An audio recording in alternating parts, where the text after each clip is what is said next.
রাগের ভিডিও পড়ে রয়েছে, পোস্ট করতে পারছি না কিছু কিছু মানে অসভ্য মানুষের জন্য। এইসব ব্যাপার নিয়ে না আমার কোনো পয়সা কামানো বা ভিউ, কোনো মানুষের ক্ষতি হলো বা চলে গেছে সেই সব নিয়ে আমার একদম ভালো লাগে না। আমার ভিডিও, কত বড় ভিডিও বানানো পড়ে রয়েছে, শনিবারের ভিডিও, আজকে হয়ে গেল সোমবার, পোস্ট করতে পারছি না। কিন্তু কেউ যদি ভুল কথা ফেলায়, মানে ভুল কথা ছড়ায় বা ভুল কথা বলে, তাহলে তার উত্তরটা তো আমাকে দিতে হবে। তার জন্যই ওই ভিডিওটা পোস্ট না করে আমাকে এই ভিডিওটা বানিয়ে পোস্ট করতে হচ্ছে। Good morning, good morning, good morning. তোমাদেরকে যে কি বলবো, তোমাদের চরণে আমার নমস্কার। না, এই তোমাদেরকে সকলকে বলছি না, যে গুটি কয়েক মানুষ যারা সবসময় মানুষকে সারা জীবন ডিমোটিভেট করতে চায়, সারা জীবন মানুষকে ছোট করে নিজেরা বড় হতে চায়, যেটা কোনোদিন হওয়া যায় না। সবসময় মানুষকে মানে ভুল বোঝায় মানুষের সম্বন্ধে, সবসময় মানুষকে হেট কমেন্ট করে, তাদেরকে বলছি। বাকি আমি আমার বন্ধুদের, আমার দর্শকদের অনেক অনেক ভালোবাসি, তাদের বলার কোনো প্রশ্নই ওঠে না। এই কথাগুলো শুধুমাত্র তাদের জন্য। আর যেটা মনের কথা আমি বলতে চাইছি সেটা তো সবার জন্য। তো আমার কাছে একটা মেল এলো যে সবার ভিডিওতে রেসপন্স করা উচিত। ওটা মানে ইউটিউব থেকেই পাঠালো। তো আমি ভাবছিলাম মাঝে মাঝে গিয়ে সব আমার খুব খারাপ কমেন্ট পড়লে মাথা গরম হয়ে যায়, মিথ্যে কথা বলে, মিথ্যে কথা কেউ লিখলে সেটাতেও মাথা গরম হয়ে যায়, রাগে মাগে উল্টোপাল্টা বলে ফেলি। তো কমেন্ট ছাতা পড়ি না পড়ি, লাভ রিয়াক্ট দিয়ে চলে আসবো, মানে লাইক করে দিয়ে কমেন্টের উপর চলে আসবো, ভালো কমেন্ট হোক খারাপ কমেন্ট হোক। তো কালকের যে প্রথম ভিডিওটা করেছিলাম সকালে, সেটা গিয়ে আমি কিছু কমেন্টে ফটাফট ফটাফট লাইক দিয়ে চলে এসেছি, পড়িও নি। কিন্তু সেকেন্ড যে ভিডিওটা করেছিলাম কালকে সন্ধ্যেবেলায়, তো ভাবলাম সেটাতেও লাভ রিয়াক্ট দিয়ে আসি। কিন্তু দিয়ে এসে দেখলাম মাত্র 2-3টে কমেন্ট ছিল। তখন 2-3টে কমেন্ট ছিল কালকে। তো আমি 2-3টে কমেন্ট তো চোখে দেখতেই পেরে গেলাম, আর মানে না পড়ার কোনো ব্যাপার না। তো তার মধ্যে 2টো কমেন্ট নিয়ে বলবো। একটা কমেন্টে সে আমায় লায়ার লিখেছে, যে আমি মিথ্যে কথা বলছি। এবার বুঝতে পারছি না যে সে কোনটা মিথ্যে কথা বলছি বলতে চেয়েছে। মানে যেহেতু সেকেন্ড কমেন্টটা আরেক রকমের কমেন্ট, তো সেটা সেকেন্ড কমেন্টটা পড়ার পরে আমি বুঝতে পারছি না। প্রথমে ভাবছিলাম আমি যে ঘটনাটার কথা বলেছি সেটা মিথ্যে কথা হয়তো বলেছি, সে সেটা বলতে চেয়েছে। কিন্তু সেকেন্ড কমেন্টটা পড়ে সে আবার লিখেছে, সে হচ্ছে সেই শয়তান ভদ্রলোক যে সব সময় কন্টিনিউয়াসলি 2 বছর না 1 বছর মনে হয় ধরে আমার পেছনে লেগেই যাচ্ছে। উনি আছেও ভদ্রলোক না ভদ্রমহিলা সেটা তো জানি না, আইডিটা তো ফেক আইডি, বুঝতেই পারছো, তোমরাও জানো। তো যাই হোক, কি বলবো আর। তো তার কমেন্টটা পড়ে যে তুমি মিথ্যে কথা বলছো, তুমি তো অনেক অভিশাপ দিয়েছিলে, তুমি কি ভুলে, এরকম ধরনের একটা কমেন্ট করেছে। ঠিক মনে পড়ছে না কি করেছে। আমি এত ভুলে যাই, আমার কালকের কমেন্ট আজ আমার যদি 1 লাইন লেখা থাকে মনে থাকে, যদি 5-6 লাইন লেখা থাকে আমি কমেন্টটাতে কি লিখেছে সেটা পর্যন্ত ভুলে যাই। তাহলে আমি যদি কোনো জন্মে কোনো অভিশাপ দিয়েও থাকি, সেটা পার্টিকুলার মনে রাখা কি সম্ভব? তোমরাই বলো। আচ্ছা তোমরা একটা কথা বলো তো, ঘরে তো ঝগড়া লাগে, শাশুড়ির সাথে, বরের সাথে, শ্বশুরের সাথে ঝগড়া লাগে। ধরো 50টা কথা শ্বশুর বললো বা শাশুড়ি বললো, 50টা কথা তোমরা বললে, বা বর 20টা কথা বললো, তার পরিপ্রেক্ষিতে তুমি 20টা কথা বললে। যখন ঝগড়া শেষ হয়ে যায়, সব কিছু মিটামিটি হয়ে যায়, 2-4 মাস পরে বা 5 মাস পরে তোমাদের যদি জিজ্ঞেস করা হয় সেদিন ঝগড়াতে তুই কি কি কথা বলেছিলি, তোমরা কি গুনে গুনে সেই 50টা কথাই মনে করে বলতে পারবে? পারবে? বা 20টা কথা যদি বলে থাকো, ঝগড়ার সময় 20টা কথা যদি উঠে থাকে, তা 2 মাস পর, 5 মাস পর, 1 বছর পর সেই 20টা কথাই মনে করে করে সব কটা কথা মনে থাকবে? কিছু কিছু মনে থাকবে যে কি নিয়ে ঝগড়াটা লেগেছিল, কিন্তু প্রত্যেকটা সেই টাইমে হিট অফ দ্য মুভমেন্ট, সেই রাগের মুভমেন্টে কার মুখ দিয়ে কি বেরিয়েছে সেই প্রত্যেকটা কথা অক্ষরে অক্ষরে কি মনে থাকে কখনো? আমিও রাগের মাথায় হিট অফ দ্য মুভমেন্টে কি বলেছি সেই কথা তো মনের কথা না, যে সেটা সবসময় মনে থাকবে। তো মনের কথা না, ওটা হিট অফ দ্য মোমেন্ট, ওটা রাগের কথা। ওরকম রাগের কথায় তো মানে কতবার যে ও আমার মাকে কত নোংরা ভাষায় গালাগালি দিয়েছে, পরে আমি বলে मैं ऐसा बोल ही नहीं सकता, मैं किसी के माँ को ऐसा भेंडी फेंडी बोल ही नहीं सकता।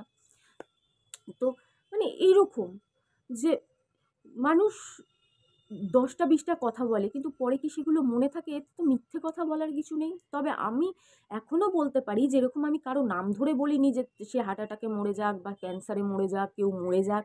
হ্যাঁ, আমরা রাগের মাথায় এরকম বলি তুই জ্বলে পুড়ে মরবি, কিন্তু সেই জ্বলে পুড়ে মরাটা ওই জ্বলে পুড়ে মরা না, ওই জ্বলে পুড়ে মরা না, কিন্তু ওটা রাগে জ্বলে পুড়ে মানে মানে কি করে বোঝাই বলো তো? তোমরা তো বুঝতে পারছো আমি কি বলছি। এরকম কথা তো আমরা অনেক বলে থাকি। আমি নিজে ছোটবেলা থেকেই জ্বলে পুড়ে মরার কথা না জানি কতবার শুনেছি। এরকম কত লোককে এই কথা বলতে শুনেছি। এটা কিন্তু সেই জ্বলে পুড়ে মরার কথা নয়। এটা মানে মানে কিভাবে বোঝাবো বলো? তো আমি জানি তোমরা বুঝতে পারছো যে আমি কি বলছি। তো এতে মিথ্যে কথার কি আছে? আর সবচেয়ে বড় কথা, আমি যদি এখন প্রধানমন্ত্রীকে অভিশাপ দিই যে আপনি আর প্রধানমন্ত্রী থাকবেন না, তার জায়গায় আমি হয়ে যাব, সেটা কি কখনো সম্ভব? আর আমি হয়ে যাবার কথা বাদ দাও। আমি যদি কাউকে বলি সে তার পদে থাকবে না, অভিশাপ দেই, সেটা কি কখনো ফলতে পারে? সেটা কখনো হয়? অভিশাপ কোনটা লাগে? যেটার মধ্যে এটা তো কালকেও বললাম, যেটার মধ্যে সত্যতা আছে। কেউ কারো সাথে মারাত্মক অন্যায় করেছে। তার ভাঙা মন থেকে কিছু কথা বেরিয়েছে। সেই কথা ভগবান রাখে। ভগবান। সেই কথা ভগবান লাগিয়ে দেয়, ফলিয়ে দেয়। যদি তাতে সত্যতা না থাকে তাহলে সেই কথা ভগবান কোনোদিনও ফলায় না। কেন? জীবন দান এর মালিক ভগবান, আমি নই। এমনকি জীবন কেড়ে নেওয়ার অধিকারও ভগবানের আছে। আমার বা কোনো মানুষের নেই। কোনো মানুষের নেই কারো জীবন ছিনিয়ে নেওয়ার অধিকার। তাহলে বলবে তাহলে যে নিউজে দেখায় মানে যেটা আমি মানে বলতে চাইছি না কোনটা মনিটাইজেশন পলিসির আন্ডারে কোনটা বাইরে, সবসময় আমি বুঝে উঠতে পারি না, ওর জন্য আমি হয়তো খুলে বলতে পারছি না। যেগুলো আর কি যাদের মানে কি বলবো, যেগুলো ইচ্ছাকৃত কাউকে দুনিয়া থেকে সরিয়ে দেওয়া, সেখানেও কোথাও না কোথাও ভগবানের মর্জি আছে হয়তো। সেটা আলাদা, সেটাও একটা আলাদা জিনিস। এটা অভিশাপের কথা হচ্ছে। অভিশাপ, মানুষ রাগের মাথায় এরকম কথা, চোখের জলে দুঃখের কথা অনেক বলে। এটা কোনো আইনত, তাহলে এটা যদি তত বড়ই পাপ হতো তাহলে এটাও আইনের আন্ডারে আসতো, যে কাউকে মুখে কিছু বলে দেওয়াটা এটাও একটা অপরাধ। এর মধ্যে কোনো সত্যতা নেই যে মুখ থেকে বলে দিলেই লেগে যাবে। কোনো ভগবানের, আমি কোনো ভগবান নই, আগেকার সাধু সন্ত নই যে আমার কথা একেবারে তাহলে তো যারা আমার এরকম দিনের পর দিন করছে, টর্চার করে যাচ্ছে, যারা মানুষকে দিনের পর দিন হেট কমেন্ট করে, কেউ সামনে তাদের, আমি হয়তো দুটো কথা বলে ফেলি, কেউ হয়তো বলতে পারে না, পেছনে বলে, মনে দুঃখ করে। যারা তোমরা হেট কমেন্ট করে যাও সকলকে কন্টিনিউয়াসলি, যাদের কাজটাই প্রত্যেকের ভিডিওতে গিয়ে হেট কমেন্ট করা, তাদের তাদেরকে অভিশাপ দেয় না মানুষ? দেয়। কিন্তু তাদের অভিশাপ সেরকমভাবে ফলে না।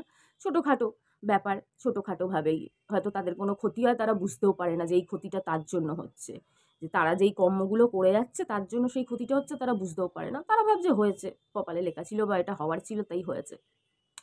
জানি না আমি তোমাদের বোঝাতে পারছি কিনা। আসলে এইসব মানুষগুলো না আমাকেও পাগল করে দেবে।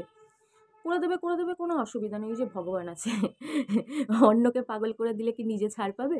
নিজেরা ছাড় পাবে? নিজেরাও ছাড় পাবে না। ঠিক যতটা করবে ততটা দিয়ে যেতে হবে। ঠিক যতটা, একদম মেপে ঝুঁকে।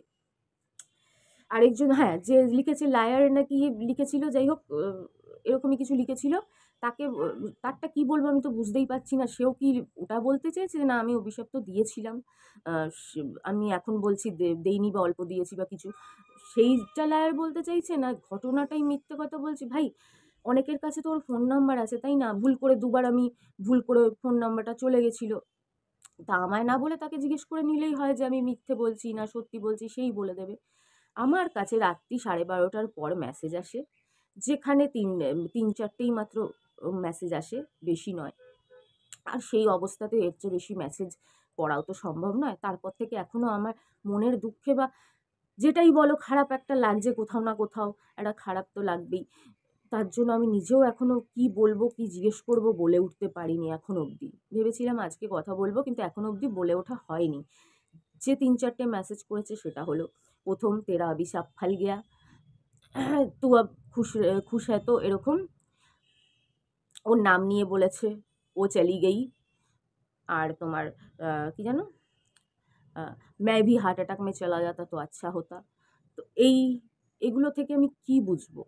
আমি কেন ওটা দেখাচ্ছি না? কেন আগের চ্যানেলটাতে তোমরা আমায় কি বলেছিলে তোমাদের মনে আছে তো? যে আগের চ্যানেলটা ডিলিট হওয়ার কারণ নাকি ওই। তাই না? মাঝে, মাঝে আমার ওর নাম নিতেও সন্দেহ হয়। অনেক অন্যদের নাম নিতে যেরকম আমি সন্দেহ করি, বা কিছু দেখাতে, স্ক্রিনশট দেখাতে যেরকম, বা কারো ছবি দিতে যেরকম মাঝে, মাঝে আমার মনে, মনে হয়, সেরকম ওরও হয়। কিন্তু তবুও আপন ভেবে দেই, আপন ভেবে। কিন্তু কখন এখন রেগে আছে, মনে দুঃখ আছে। কে কি বলবে, কে কি করবে? ওর জন্য আমি মানে কিছু বলছি না। কিন্তু পরে নিশ্চয়ই দেখাবো, চিন্তা করো না।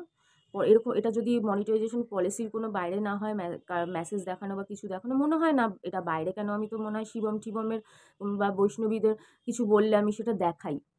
আসলে না আমার মাথা কাজ করে না, এত ভুল করে ফেলি আমি, ওর জন্য এত মানে চ্যানেল ডিলিট হয়ে যায়, এত এত প্রবলেম হয়ে যায়, আমার প্রবলেম সলভ করার জন্য কেউ নেই। তাই আমি মাঝে মাঝে বুঝে পাই না যে কোনটা বলবো, কোনটা আবার মানে গাইডলাইনের বাইরে চলে যাবে, কোনটা দেখাবো, কোনটা গাইডলাইনের বাইরে চলে যাবে, আমি নিজেই বুঝতে পারি না। ওর জন্য আমি দেখবে অনেক কিছুর কথাই গুণো কেটে ফেললে যেটা বেরোয় সেটার কথা অনেক সময় মুখে বলতে চাই না। মাঝে মাঝে মাথা কাজ করে না যে ওটা তো বলাই যায়, ওটা বললে কি, কিন্তু আমার মনে হয় যেন ওটা কি গাইডলাইনের বাইরে। ওর জন্য দেখবে বুনো কেটে ফেলার পর কি বেরোয় সেটা আর আমি মুখে বলি না। ওই যে একটু আগে দেখলে ফোনটা করলে মানুষ চলে যায়, ওটা মুখ দিয়ে বলতে পারলাম না। আমার না এত ভয় হয়ে গেছে, আর তার উপরে এইসব নোংরা মানসিকতার পাপী মানুষগুলো দিনের পর দিন এত মানুষকে বিরক্ত করে, এমন কমেন্ট করে, আরোই মাথা যেন কাজ করা বন্ধ করে দেয়। এর জন্যই তো আমি কমেন্ট করি না। যত ভাবি যে না ভালোবেসে মানুষকে আপন করব, ঠিক আছে বলুক বলুক বলুক, কিন্তু বলার একটা তো একটু তো ব্রেক দিতে হয় রে ভাই। মানুষের পেছনে লাগাতেও কটা দিন ব্রেক দিতে হয়। মানুষের কখন পরিস্থিতি ঠিক আছে, মনের পরিস্থিতি কখন ঠিক নেই, কটা দিন তো ব্রেক দিতে হয়। দেখছি এই মুহূর্তে একে তো কদিন আগে এত টেনশন হলো যে মনিটাইজ হবে না হবে না, যাও হলো, এরকম নানান কিছুটা ভুল করে ফেললাম, আবার ঠিক করলাম, তারপরে এরকম ঘটনা। তো একটু তো মানুষের ব্রেক দেয় মানুষকে, কিন্তু এদের কোনো ব্রেক দেওয়া নেই। তো মানুষের মাথা তো এমনি ঘেঁটে হয়ে যাবে, কোনটা বলা উচিত, কোনটা বলা উচিত না, কোনটা গাইডলাইনের বাইরে, কোনটা দেখালে গাইডলাইন ভেঙে যাবে, কিন্তু কিছুই মানে মাঝে মাঝে বুঝতে পারছি না। ওর জন্য অনেক কিছু বলেও বলতে পারছি না, বোঝাতে গেলেও ঠিকভাবে খুলে বলে বোঝাতে পারছি না, দেখাতে চাইলেও দেখাতে পারছি না যে এটা কি গাইডলাইনের, মানে মাথা কাজ করছে না। দুদিন আগে অতটা ভাবছিলাম না, কেন তখন তো মনিটাইজ হয়নি, ওর জন্য অতটা ভাবছিলাম না। এখন আরেকটু বেশি ভাবতে হচ্ছে, কেন আমাকে তো হেল্প করার কেউ নেই। কোনো প্রবলেম হলে আবার বুনোর বাবার পিছন পিছন ঘুরতে হবে, দেখে দে বুঝিয়ে দে, আবার ও নিজেই বোঝে না। আমি তো আচ্ছা মতন টের পেয়ে গেছি কত বড় শিক্ষিত মানুষ আর কত বড় টিচার মানুষ। কি বলবো আর তোমাদের, বলো, তোমাদের তো আর মানে বুঝিয়ে বোঝানোর লাভ নেই। আর ভাই সবচেয়ে বড় কথা, তারপরেও যদি তোমরা এরকমভাবে মানুষকে পাগল করো, ডিস্টার্ব করো, তার ফল তোমাদের জন্য তোলা থাকবে। সেই নিয়ে আমি কিছু বলবো না, ভগবানের মর্জি, ভগবান যা ইচ্ছে করবে, কিন্তু এইটুকুনি বল। তারপরেও যদি তোমরা বলো আমি বেশ করেছিলাম, দিয়েছি, বেশ করেছি, আমার সাথে কম অন্যায় হয়নি, আমার সাথে কম অন্যায় হয়নি, আমার সাথে সাথে আমার বাচ্চার, আমার বাবার শ্রাদ্ধ আর সর্বনাশ করে ফেলেছে। এক হাতে কোনোদিনও তালি বাজে না। তোমরা কি ভাবো কোনো অন্যায় করেনি? এমনি এমনি মানুষের সাথে খারাপ হয়? এমনি এমনি এমনি এমনি এত খারাপ হয় মানুষের সাথে? আমার সাথে অনেক খারাপ হয়েছে, নিশ্চয়ই এমনি এমনি হয়নি। বুঝেই হোক না বুঝেই হোক, ছোটবেলা থেকে এত অত্যাচারিত হওয়ার পরে আমি মানুষটা খারাপ, মানে মানুষটাই মেন্টালি হয়ে গেছিলাম বলেই হোক, 13-14 বছর বয়সের মধ্যে আমার সাথে অনেক অত্যাচার হয়ে গেছে বলেই, সেই টর্চারে টর্চারে যেমন সিনেমায় দেখায় না, সাইকো হয়ে যায়, মানে সেই মারাত্মক সাইকো নয়, মানে কেউ কেউ একটু অন্যরকম হয়ে যায়, জেদি হয়ে যায় বাচ্চারা, রাগী হয়ে যায়, অনেক ভুল কাজ করে ফেলে। তার জন্যই হোক, জীবনে কিছু ভুল তো করেছি, কিছু পাপ তো অবশ্যই করেছি, তার জন্য অনেক শাস্তি পেয়েছি। তো সেরকমই মানুষ ভুল করবে, তার শাস্তি তো তাকে পেতেই হবে। আমায় ব্লেম দিয়ে কোনো লাভ নেই, আমি কোনো ভগবান না যে আমার কথা দিয়ে একদম যেটা বেরোলো সিদ্ধহস্ত। তাহলে তাই যদি হয়, তাহলে যারা এরকমভাবে অন্যায় করে যায় ইউটিউবে, বিনা কারণে মানুষের পেছনে লেগে যায়, তাদেরও যাতে কখনো ভালো না হয়। তো যাই হোক, কি বলবো বলো, এসব বলতে ইচ্ছে করে না জানো, তবুও রাগের মাথায় বলতে হয়। যাই হোক, আবার রাগের মাথায় বললাম, এখন বললাম 2 মিনিট পর ভুলে যাব। আমি তো কোনোদিন কোনো কিছু মন থেকে বলি না, যেটা ভালো জিনিস সেটা মন থেকে বলি, সত্যি কথা মন থেকে বলি, ওটা আলাদা ব্যাপার। এইসব ধরনের কথা কোনোদিন আমি মন থেকে বলি না। যাই হোক, ভুলে যাও, সবাই ভালো থেকো, সুস্থ থেকো, এইটুকুনি বলবো। হুট করে কারো সম্বন্ধে কিছু রায় বানিয়ে নিও না, ভালো করে দেখো, কটা দিন দেখো, আস্তে আস্তে সব দেখতে পাবে। হয়তো কিছু প্রমাণ দেখানোর সাহস আমিও করতে পারবো, কিছু জিনিস আরও জেনে নিই আমি ভালো করে, আরও জানতে পারি। তো সেইটুকুনি সময় তো মানুষ দেয় রায় বানানোর আগে, নাকি এই রাতারাতি মানুষ এরকমভাবে মানুষের সম্বন্ধে রায় বানিয়ে নেয়, তাই না? চলো, অনেক বড় হয়ে গেল ভিডিওটা, চলো সবাই ভালো থেকো, সুস্থ থেকো, টাটা।